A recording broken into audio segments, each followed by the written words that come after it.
you ever found yourself, maybe late at night, drawn to those whisperers? Stories of something just beyond our sight, maybe a creature from the shadows or lurking in the deep. That feeling is sort of wonder, a bit of fear too, when you hear a story about Bigfoot or the Loch Ness Monster or something even more mysterious. It's undeniable, isn't it? We're constantly awash in just so much information, right? Endless data points, all vying for our attention. And yet, some mysteries, some legends, they just seem to cling to us. They somehow transcend all that noise, echoing across generations, across cultures, with this almost magnetic pull. Okay, let's unpack this a bit. Today, we're embarking on a deep dive into the enduring allure of cryptids and legendary creatures. We're talking about everything from the infamous Mothman, the elusive Chupacabra, the chilling Jersey Devil, and even going way back to ancient tales of the beast of Gévaudan. And these aren't just, spooky stories meant to entertain. They seem to be woven into the very fabric of our collective imagination, and they reveal so much about us as humans. Yeah, what's truly fascinating here, I think, is that this deep dive isn't really just about believing or disbelieving whether these creatures exist. Our mission for you is to explore the rich tapestry of history, psychology, sociology, and cultural studies that shows why these legends persist. Why do they stick around? We're going to try and blend surprising facts with the very human reasons we keep these stories alive, continually reshaping and retelling them. We'll look at how folklore, the media, and even our modern super-connected world continue to fuel these narratives. But we'll do so without, straying into just pure sensationalism. Instead, we want to focus on the genuine knowledge and insight these phenomena offer about ourselves and our world. It's really about understanding the human condition, but through the lens of the unknown. Hopefully giving you a shortcut to being well-informed on a topic that has captivated humanity for, millennia. The idea of unseen beasts, it isn't some recent invention, is it? It didn't just pop up with Hollywood or the internet. What strikes me is how for millennia, cultures all around the globe have carried these tales of wild men or lake beasts, omen creatures. These weren't just campfire stories told for a quick thrill. They're a part cosmology, part cautionary tale, deeply woven into the fabric of daily life, offering explanations for things they couldn't explain, or maybe warnings about the dangerous edges of their known world. Think about medieval Europe, for instance, those incredible texts. The medieval bestiaries, they weren't just dry scientific classifications. They mixed observations of real, sometimes exotic animals, lions, elephants, whatever, with descriptions of totally fantastical beasts like griffins or unicorns, often without a really clear distinction between the two. And this blurring of lines, it set people up, didn't it? Primed later publics to accept extraordinary fauna as just part of the world's rich tapestry. And this wasn't just in Europe. Early travelers' reports, explorers venturing into uncharted territories, they often included similar marvels. They'd blend careful observation of creatures they'd never seen before with maybe a healthy dose of imagination, fueled perhaps by local lore they encountered, or maybe just their own cultural expectations of what wonders awaited them in these unexplored lands. And if we connect this to the bigger picture, it's clear that the 18th and 19th centuries really saw an explosion in this phenomenon, maybe more than any other period. Like you said, colonial encounters brought European explorers face to face with this bewildering array of truly unfamiliar animals. And that sparked misidentifications that often escalated into monster reports. Imagine seeing a gorilla for the first time, right? To a European who'd never conceived of such a creature, its size, its strength, those human-like features, it would have been astounding. So through an incomplete understanding, or maybe a desire for a bit of sensationalism in the reports back home, that discovery could easily be misconstrued, exaggerated, giving rise to tales of monstrous wild men that blurred the lines between ape and human. But it wasn't just misidentification. At the same time, you had the rise of mass-produced newspapers. And they started to expand the geography of rumor in ways that were just unprecedented. What might have once been a local folktale, confined to a single village, now, with wider print circulation, it could travel across continents, become a global sensation almost overnight. And, let's not forget the entrepreneurial spirit that quickly jumped on this. Freak shows and dime museums, they quickly monetized the sense of wonder and terror, showcasing purported monsters or their relics, often pretty elaborate hoaxes actually. All this combined to further cement these extraordinary creatures in the public's imagination. It effectively laid the groundwork for the modern cryptid era we recognize today. And what an era it became. Okay, so we've explored the sort of ancient whispers, the foundational stories that laid the groundwork, but when did these legends truly erupt into the widespread phenomena we recognize today? Becoming household names that even skeptics know. That brings us to what we're calling the modern flashpoints. Those specific, often dramatic moments where a cryptid truly cemented itself into public consciousness, forever changing its place in our shared cultural narrative. Our first major flashpoint takes us way back, 18th century France, the Beast of Gévaudan. This was a series of truly brutal, really mysterious attacks between 1764 and 1767. Initially, they were blamed on this terrifying wolf-like beast that just seemed unstoppable. It wasn't just local gossip, it became an absolute media sensation of its day. It consumed the public imagination across France, even reached the ears of King Louis XV, who actually dispatched his own hunters. It was like an 18th century viral panic playing out in real time. What's truly fascinating there, if we look back through a modern lens, is how later historians link this. Well, not just to exceptionally large and maybe unusually aggressive wolves, which were certainly a threat in rural areas then, they also connect it to underlying human violence and even profound political anxiety during a really turbulent period under King Louis XV. The beast became this sort of canvas for societal fears, a terrifying, tangible focal point for everything that felt wrong in the world. It's a classic example of a proto-viral panic, meaning, it was the 18th century equivalent of a terrifying news story spreading like wildfire, fueled by fear, speculation, and the burgeoning print media of the era even without the internet. Lethal, real-world events recruited myth, and the terrifying unknown became a symbol. Okay, so from the French countryside, let's fast forward to 1909, and we find ourselves in the Pine Barrens of New Jersey, experiencing this week-long wave of alleged sightings and tracks of what became known as the Jersey Devil. This wasn't just local gossip confined to isolated towns. It was an early masterclass in how local, deeply rooted folklore tales, whispered for generations about a creature born of a cursed mother, could be completely transformed by urban sensationalism. Newspapers, especially those in Philadelphia, they picked up the story and just ran with it, turning a regional bogeyman into a shared anxiety across an entire state. He vividly showcased the growing power of print media to literally author a community's fears for mass consumption. Okay, here's where it gets really interesting and maybe a bit familiar for a lot of us listening. The Loch Ness Monster, Nessie. It really took off in the 1930s. Apparently, the construction of a new road alongside the loch brought more eyes to its shores. And with that increased visibility, newspapers just amplified every single sighting. But what really cemented Nessie in the public mind was that famous surgeon's photo from 1934. It became absolutely iconic, right? The quintessential image of Nessie. Even though, well, we now know it was later exposed as a hoax, involved a model on a toy submarine apparently. Yet that image still holds such power in our collective imagination, doesn't it? It absolutely does, and this highlights a crucial point, the sort of multifaceted role of infrastructure, media amplification, and importantly, how hoaxes, even after being debunked, can become foundational elements of a legend. They just persist in the public consciousness. The resilience of ambiguity, which we'll definitely talk more about later, is key here. The image, even if it was fabricated, became the visual anchor for a belief that just kept growing. It shows how compelling visuals, even if later proven false, can sometimes trump rational explanation for many people. It's really a testament to the power of a good story and a captivating image. Okay, maybe the reigning king of cryptids in the U.S. Bigfoot. Sasquatch. This legend truly ignited when these oversized footprints near Bluff Creek, California started circulating via the press in 1958. That's when the term Bigfoot was coined. Then came the 1967 Patterson-Gimlin film, you know the one, that blurry, grainy 59-second clip of a large bipedal ape-like creature, Patty, striding through the woods. It became the Zapruder film of cryptozoology, didn't it? Igniting decades of debate and research and truly creating an entire subculture around the pursuit of this elusive creature. Indeed. And while parts of that initial footprint flap were later tied to deliberate hoaxing, Ray Wallace's carved wooden feet are a notable example, the Patterson-Gimlin film itself. It remains hotly contested even today. It perfectly illustrates how specific, iconic pieces of evidence, even those with lingering questions about their authenticity, can fuel an entire subculture and even provoke serious scientific debate. It draws in both fervent believers and rigorous skeptics, all trying to unravel its mysteries. It really becomes a true Rorschach test for method and belief. Then we have the eerie case of Mothman, emerging in 1966-1967 from the unassuming town of Point Pleasant, West Virginia.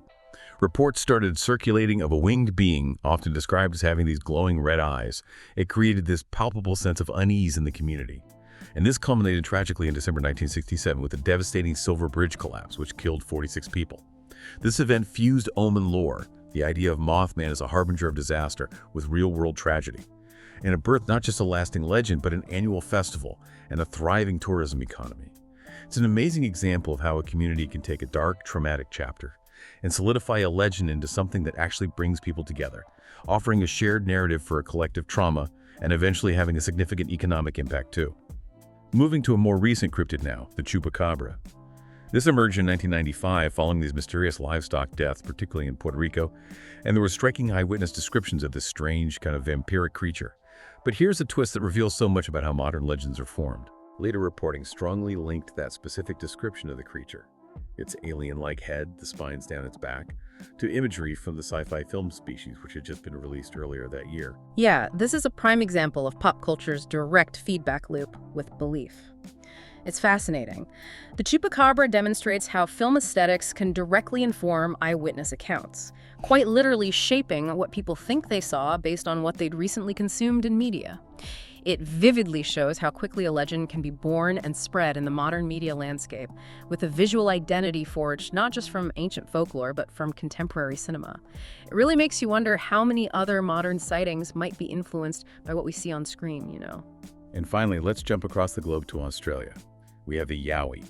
This legend beautifully illustrates how ancient Aboriginal hairy man traditions, passed down through generations for thousands of years, eventually got entangled with colonial newspapers that sensationalized these tales, sort of reshaping them for a new audience. Yeah. And then the Yowie evolved further into modern TV shows and online communities, continually adapting to new forms of media.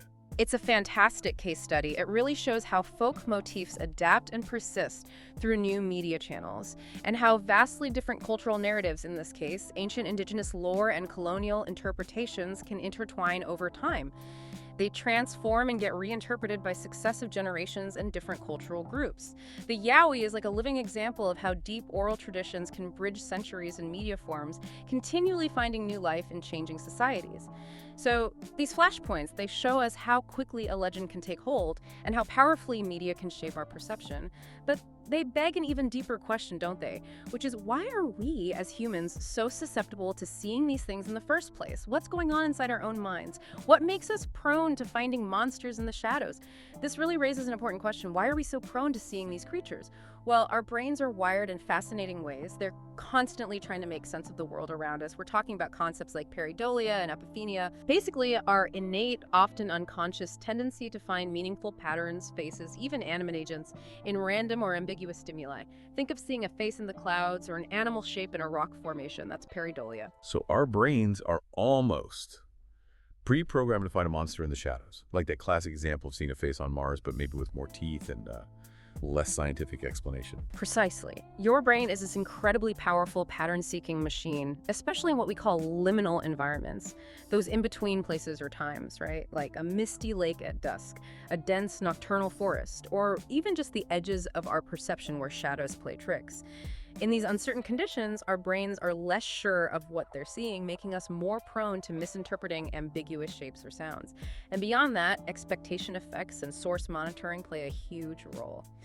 If you've been exposed to cryptid imagery through films, books, documentaries, online discussions, that prior exposure can actually shape what witnesses think they see in an ambiguous situation. It influences how their memories consolidate an event. For instance, if you've seen countless depictions of Bigfoot, then a distant bear standing on its hind legs in poor light, it might be immediately interpreted as a Sasquatch because your brain already has that template ready. You interpret the ambiguous based on what you already know or expect to see, and that ties into a broader social dynamic too. If you draw from, say, Allport and Postman's classic work on rumor psychology, we see that ambiguous threats combined with high anxiety often lead to rapid rumor growth. Cryptids frequently surge amid periods of social stress or significant environmental change. They serve as a focal point for collective anxieties. When people are feeling insecure or worried about broader societal issues, an unknown monster can become a tangible representation of those fears. Maybe easier to grapple with than abstract societal problems or political instability. It gives shape to the formless, you know. But it's not just about fear, is it? You mentioned the Mothman Festival earlier, and we often hear about people gathering for Bigfoot hunts or Nessie stakeouts. People actively seek out these events. It feels like something more than just panic is at play there. You're absolutely right. It's much richer than just fear. Durkheim's concept of collective effervescence and Victor Turner's idea of liminality come into play here. Group hunts, cryptid festivals, even late-night stakeouts, Searching for these creatures, they create intense shared emotional experiences. In these moments, belief and a powerful sense of belonging reinforce each other. It's about more than just seeing, it's about sharing an experience, a collective search for meaning, or maybe just the thrill of the extraordinary. These events forge a powerful sense of community around a shared extraordinary pursuit, often in those liminal spaces that are literally and figuratively outside the norm. And within these communities, whether it's Bigfoot hunters and Nessie enthusiasts or even Mothman tourists, there's a fascinating social dynamic at play, what sociologist Sarah Thornton calls subcultural capital. Collecting fieldcraft, like making plaster casts of alleged footprints, capturing audio recordings of strange calls, or, having a Class A encounter, a direct, close-up sighting confers status and respect within these groups. It's a form of insider knowledge and experience that makes you an authority. And on the flip side, skeptics also accrue capital through their meticulous methods and successful debunking efforts. It demonstrates the dual nature of expertise and status within this realm of the unknown. So it really isn't just one type of person who's interested in this, then. It seems to attract a surprisingly wide range of individuals, from the deeply faithful to the highly scientific. That's a crucial point. Not at all. While certain personality traits, like openness to experience, may be a high need for cognition, that desire to understand and solve complex problems. And even traits related to unusual perceptual experiences can correlate with a tendency towards paranormal belief. It's vital to note that many careful, otherwise skeptical observers also report anomalous experiences. This fuels a durable, serious, amateur ethos individuals who are genuinely curious and methodical in their approach, regardless of their ultimate conclusion. They apply a level of rigor that, while maybe not always meeting formal scientific standards, reflects a deep commitment to inquiry. It really violates that the appeal crosses many lines. And as our scientific understanding and technology advance, science has increasingly weighed in on cryptid claims, offering powerful tools for investigation. When we talk about DNA testing, for example, studies like those led by geneticist Brian Sykes and his colleagues back in 2014 are highly significant.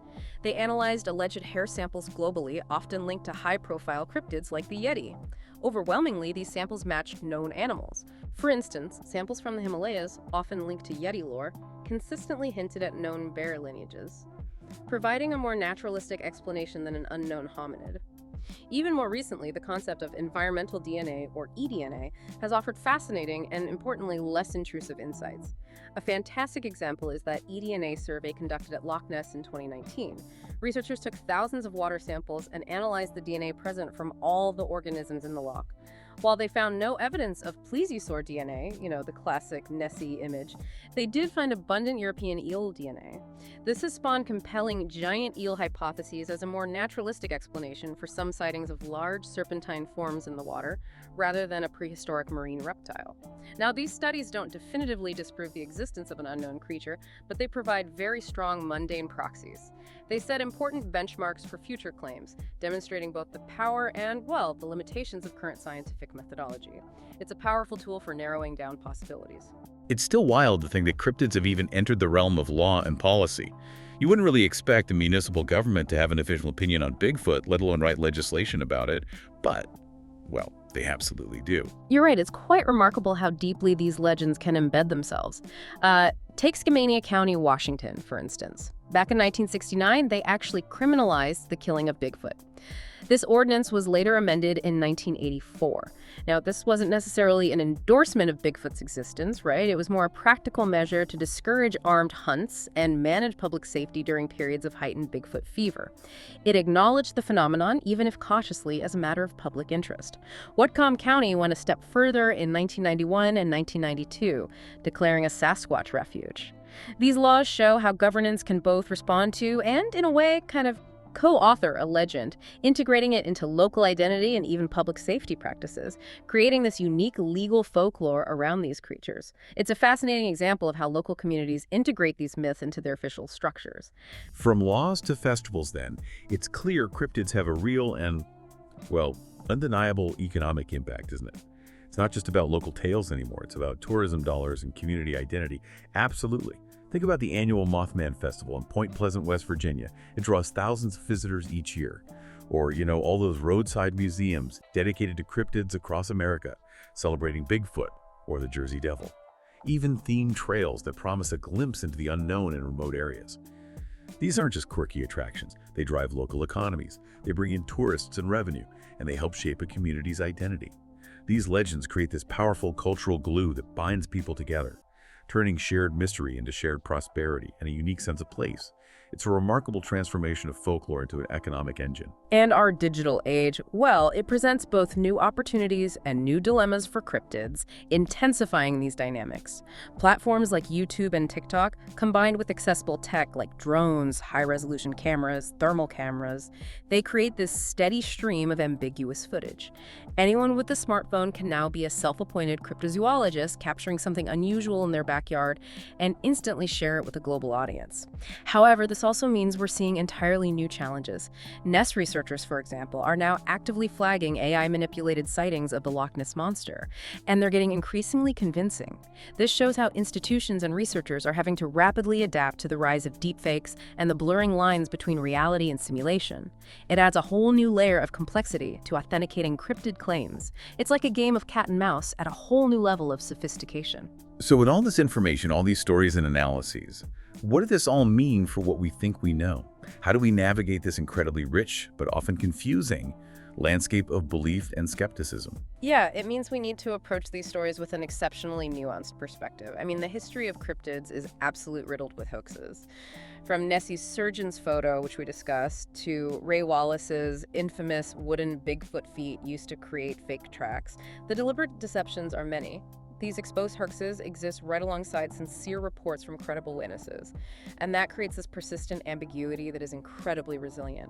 It's a constant push and pull between belief and skepticism, where the known deceptions make it harder to accept even genuine anomalous experiences, even if they occurred.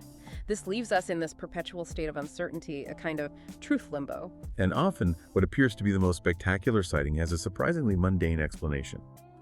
These are what we call misidentification engines, everyday phenomena that, under the right conditions, can be twisted into something extraordinary by our perception and our expectations. Think about sturgeon, or large eels, right? They can grow quite substantial and move in ways that, when glimpsed in murky waters, might easily be mistaken for lake necks or the undulating body of a monster. Or a bear on its hind legs, particularly in the Pacific Northwest, appearing as a wild man or Bigfoot, especially in poor light or from a distance. Even common birds like sandhill cranes or owls, with their large wingspans and nocturnal habits, have been misidentified as the eerie Mothman. Their glowing eyes may be just reflected light. Factors like poor nocturnal light, heavy fog, or significant distance can severely degrade our ability to accurately estimate size and shape, turning a familiar object into a fearful unknown. Remember the Loch Ness eDNA's strong eel signal. It's a perfect illustration of how a mundane, known organism can power a spectacular, enduring legend. Our brains are simply trying to make sense of what little information they have, sometimes with, well, monstrous results. We touched on this briefly with the Chupacabra, but it's really worth a deeper dive here because it truly illustrates how potent visual media can be in shaping our perceptions.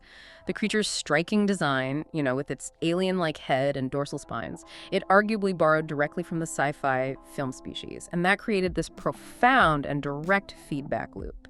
Popular culture directly informed eyewitness descriptions. People saw what they had already seen on screen, consciously or unconsciously blending fiction with perceived reality. This highlights how powerful and pervasive visual media can be in shaping collective memory and belief, creating a shared mental image even for a creature that may not exist in the biological sense.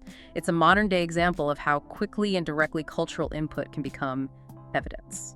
And those Bigfoot protection ordinances we mentioned earlier, like the one in Skamania County, are they just quirky local jokes, a sort of tongue-in-cheek nod to local lore, or is there genuinely more to them? That's a great question, and it speaks to the fascinating interplay of legend and governance. Not entirely just jokes. While they are partly tongue-in-cheek and they certainly lend a unique flavor to local folklore, they also serve as genuine public safety management tools, especially during periods of heightened hunting frenzies. If you have people flocking to an area, often armed, enthusiastically searching for a creature that may or may not exist, there are very real risks of accidents or even altercations. These ordinances provide a framework for managing those situations, effectively saying, look, we know this story is important to our community, and we want everyone to be safe.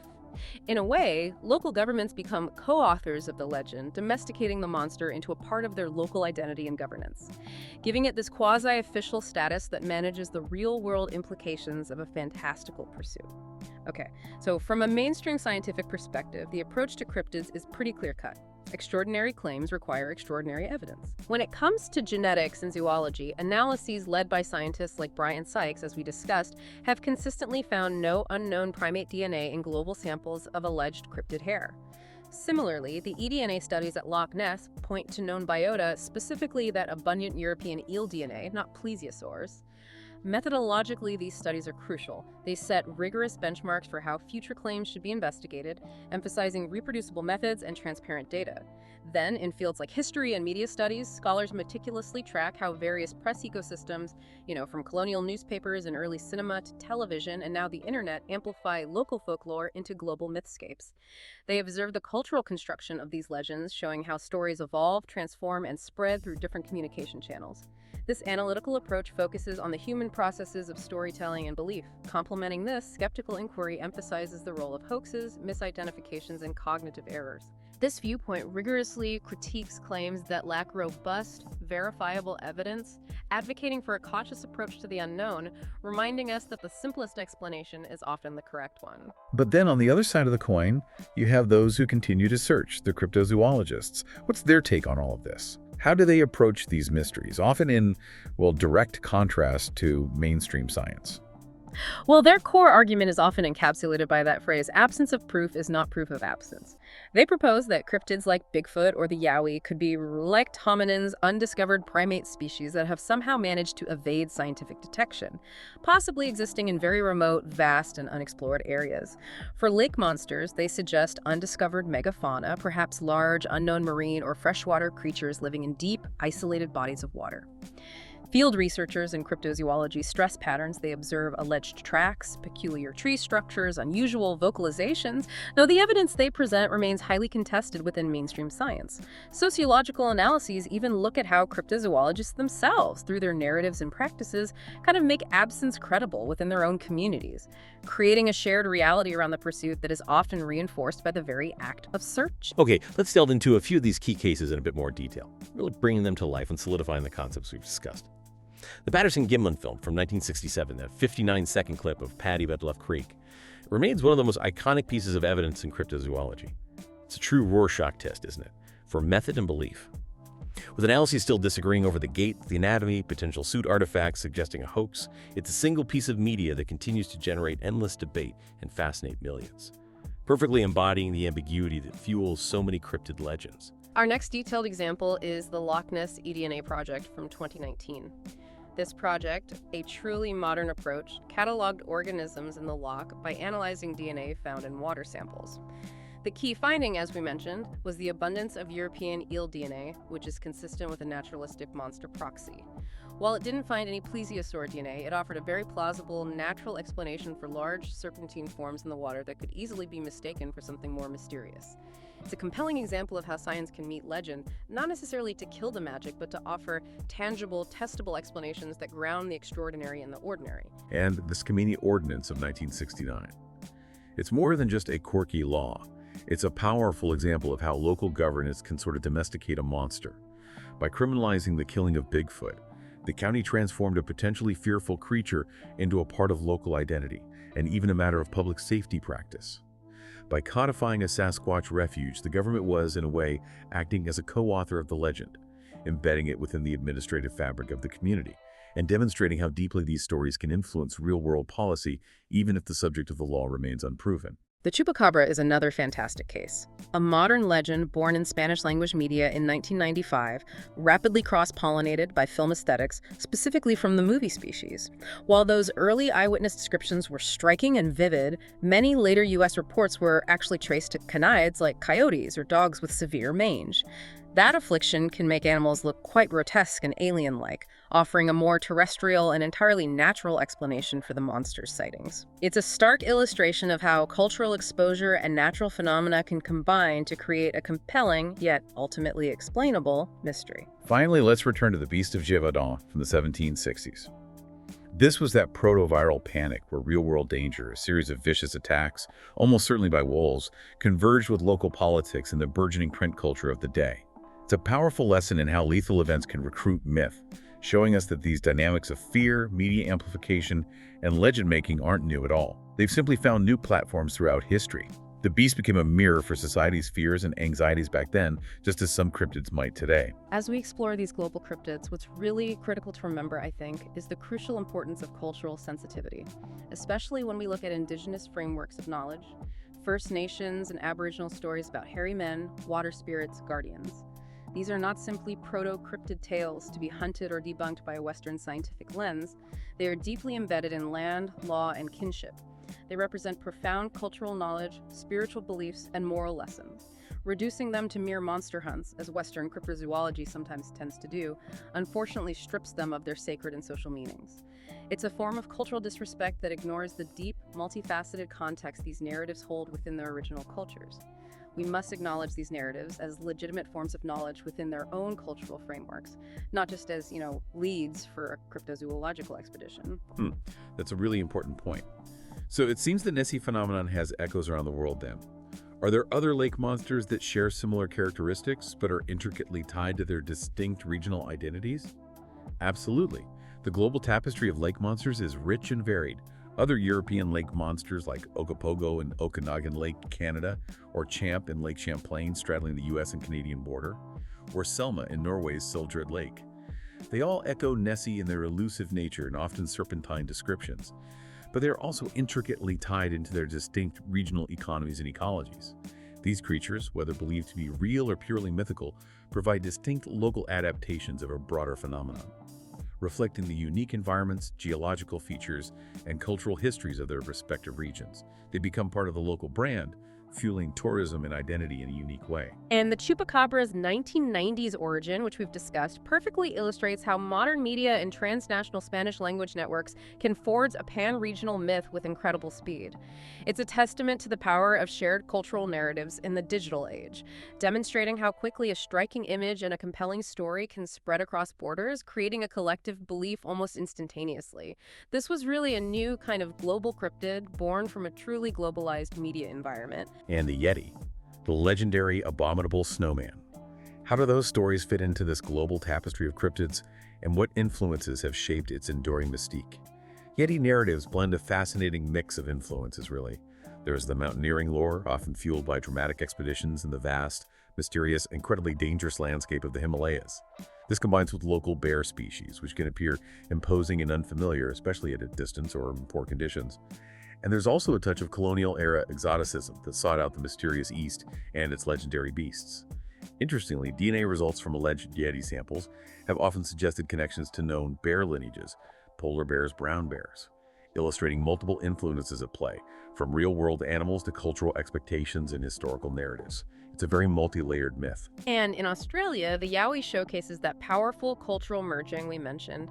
It brings together ancient Aboriginal hairy man lore, which has deep spiritual and cultural significance, with settler press sensationalism from the colonial era, and then contemporary fandom that keeps the legend alive through new media like television shows and online communities. It's a clear example of how colonial histories can remap and transform older spirits into new forms of cryptids, reflecting a complex interplay of indigenous knowledge and introduced narratives, often blurring the lines between the two in fascinating ways. Cryptids, for all their mystery and the debates they spark, they actually bring some surprising benefits to our world, far beyond just sparking curiosity. For Ren, they act as a real cultural glue. These shared mysteries create strong communities, don't they? Inspiring vibrant festivals like the Mothman Festival we mentioned, and fueling entire creative industries, art, film, games, books. They're powerful drivers of local tourism, bringing people and revenue to otherwise quiet towns, giving them a unique identity. And beyond that, they serve as an amazing gateway to science. Cryptid debates popularize scientific methods, think DNA analysis, eDNA surveys, sonar mapping, camera traps. They foster ecological literacy by prompting us to learn about the real animals in these habitats. Sometimes these monster searches even yield genuine natural history finds, like unusual eel patterns in Loch Ness or bear lineages previously unknown to science in the Himalayas, proving that even a search for the impossible can yield real scientific discovery. And on a deeper level, these mythic meanings are incredibly potent. Monsters often encode our deepest anxieties about the environment. The unfathomable depths of deep lakes, the impenetrable darkness of ancient forests, and even our technological unease, especially with new tools like drones or the rise of AI fakes. They provide this story-first form that's easy to share and understand, a narrative shorthand for our collective hopes and fears. However, there are also significant downsides and dangers when we engage with these phenomena. We have to acknowledge those too. The prevalence of hoaxes and low-quality evidence is a constant issue. It can waste valuable resources, both time and money, in chasing after falsehoods. More importantly, it can corrode trust in legitimate scientific inquiry, and even in sincere eyewitness accounts, making it harder to discern truth from fiction in a world already saturated with misinformation. There are also serious concerns around safety and environmental harm. Armed hunts for cryptids, trespass on private or protected land, the disturbance of wildlife and local communities. These are recurrent risks, which is precisely why we see the implementation of protective ordinances in some areas, like Skamania County, to manage those risks. Finally, and perhaps most critically, flattening rich indigenous stories into simple monster lore strips them of their sacred and social meanings. It's that form of cultural disrespect that ignores the deep, multifaceted context these narratives hold within their original cultures, reducing complex knowledge systems to mere entertainment or leads. So given both the wonder and the risks, the good and the bad, how do we approach this topic responsibly? What's the balanced view that allows for curiosity without sacrificing rigor or respect? Well, the balanced view suggests we treat legends as data about people. Data about their fears, their hopes, their identities, their cognitive biases, their social structures, even when they're not necessarily data about undiscovered animals. Simultaneously, we must keep our methods open but rigorously scientific. This means advocating for things like pre-registered field protocols, basically laying out your methods before you even start collecting data for transparency. It means maintaining chain of custody for samples, documenting exactly how and when evidence was found and handled, and ensuring transparent peer review is always part of the process for any serious claims. It's about being open to possibility while upholding the highest standards of evidence and ethics. And for those of you listening who might be inspired to tell your own stories or even to just discuss these topics, there are crucial guidelines for responsible engagement. First, document, don't sensationalize. Share timelines, methods, uncertainties clearly. Avoid definitive claims about harm, criminal accusations, or unsubstantiated medical misinformation. Present the facts as they are, including the unknowns. Second, show the method. If you present photos or video, always include the acquisition context, the device used, the exact location, weather conditions, and disclose any edits or enhancements. And critically, acknowledge the rising issue of AI-generated sightings to prevent the spread of misinformation. Audiences today need to be equipped to critically evaluate what they're seeing. Transparency is absolutely key. Third, cite both sides. Pair eyewitness accounts and cultural narratives with skeptical and scientific analyses. The goal isn't to tell people what to think, but to teach audiences how to think critically. Presenting a balanced perspective empowers your listeners to draw their own informed conclusions from all the available information. And finally, and perhaps most importantly, respect communities and land. Always get permissions if you're exploring or documenting. Avoid sensitive sites. And credit indigenous knowledge appropriately, ensuring their deep cultural context is preserved and respected rather than appropriated. This is paramount to ethical engagement with these fascinating, often deeply meaningful stories. So what does this all mean for us then? Cryptids survive, it seems, not because they hide perfectly or because we've yet to catch them all, but because we do. We hide our anxieties in them, our love of wonder, our hope that maybe the world still has room for the unclassified. The hunt, whether it's a literal search in the woods or an intellectual exploration through history and science, teaches us method, instills humility, and fosters community. Ultimately, these stories reflect us, our psychology, and our society in really profound ways. Yeah, and the open questions for the future, I think, are less about is Bigfoot real, and more about how we engage with these enduring mysteries responsibly and intelligently. First, how do we verify claims in an AI-saturated media ecosystem, where the line between reality and fabrication is increasingly blurred, and a convincing fake can be generated with just a few clicks? The challenge of authentication has never been greater. Second, can citizen science and eDNA map mystery responsibly without wrecking habitats or causing harm to wildlife and local communities? How do we ensure our quest for knowledge doesn't come at an ecological cost or disrupt the very places we seek to explore? That's a real ethical tightrope. And third, how do we honor indigenous stories as knowledge, not simply as quarry for our own curiosity, ensuring their deep cultural context is preserved and respected, rather than appropriated or simplified? This requires a profound shift in perspective, valuing diverse ways of knowing. If we get those questions right, these legends will continue to do what they've always done at their best: invite us outdoors, sharpen our thinking, and remind us that mystery, when carefully handled, isn't the enemy of truth, but often its most powerful spark. So keep looking, keep questioning, and keep diving deep into the fascinating stories that shape our world.